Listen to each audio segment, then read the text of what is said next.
ભારતીય સંસ્કૃતિમાં વનસ્પતિ, પશુ, પક્ષી સહિત તમામ જીવોમાં દેવતાનો વાસ હોવાની માન્યતા રહેલી છે, જેથી વિશેષ પૂજન અર્ચન પણ કરવામાં આવે છે.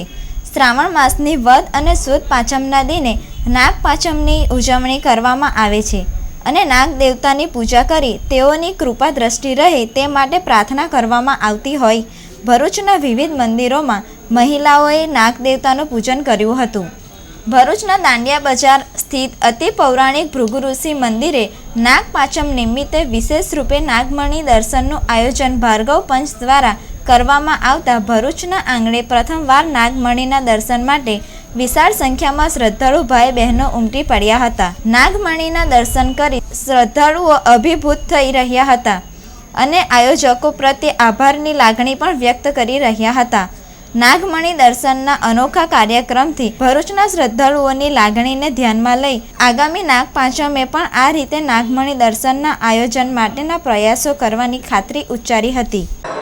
ભરૂચમાં સૌ પ્રથમવાર નાગમણીના દર્શન માટે સુરતથી નાગમણી આવેલો છે, જેના દર્શનનો લાભ ભાવિક ભક્તો લઈ રહેલા છે.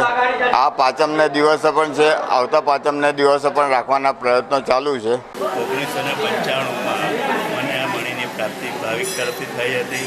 એમણે 2 મહિના સુધી મારા ઘણા બધા સવાલ જવાબ મારી સાથે થયા એમના, અને કદાચ એ ભગવતીની કૃપા જ હતી કે જે દરેક પરીક્ષાઓ કે દરેક સવાલ જવાબમાં હું ઉત્તીર્ણ થયો અને તે પછી તેમણે મને આ મણી આપ્યો છે.